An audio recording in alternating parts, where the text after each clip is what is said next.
Hi viewers, welcome to Bhaskar area. Andhra Pradesh రాష్ట్రంలో mega DSC పరీక్షలు ప్రారంభమైన విషయం మనందరికి కూడా తెలిసిందే. అది కూడా జూన్ 6వ తేదీ నుంచి ప్రారంభమయ్యాయి. మరి ఈరోజు డిఎస్సి పరీక్షలు ప్రశాంతంగా జరిగాయి అనే దానికి సంబంధించినటువంటి సమాచారాన్ని మనం ఇక్కడ చూస్తూ ఉన్నాం. పాఠశాల విద్యాశాఖ పత్రికా ప్రకటన. ప్రశాంతంగా రెండో రోజు మెగా డిఎస్సి 2025 పరీక్షలు నిర్వహణ. మెగా డిఎస్సి 2025 నియామక పరీక్షలు రెండవ రోజు అనగా జూన్ 8, 2025 కూడా ఉదయం మరియు మధ్యాహ్నం 2 సెషన్లలో పూర్తిగా ప్రశాంత వాతావరణంలో ఎటువంటి అంతరాయాలు లేకుండా సజావుగా నిర్వహించబడ్డాయి.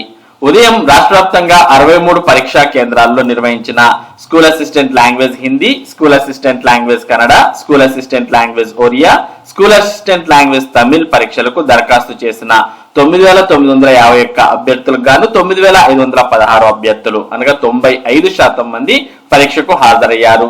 ఇక మధ్యాహ్నం 90 కేంద్రాల్లో జరిగిన PGT mathematics English medium, TGT language Sanskrit, TGT non language biological science English medium పరీక్షలకు గాను దరఖాస్తు చేసిన 17,301 అభ్యర్థులకు గాను 15,051 అనగా 87% మంది అభ్యర్థులు పరీక్షకు హాజరయ్యారు.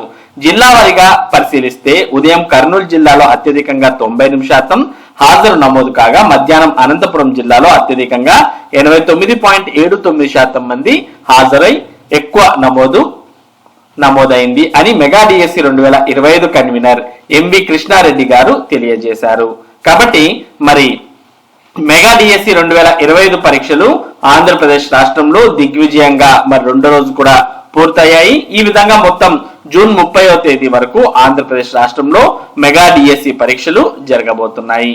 మరి ఇది ఆంధ్రప్రదేశ్ మెగా డిఎస్సికి సంబంధించినటువంటి ముఖ్యమైన సమాచారం.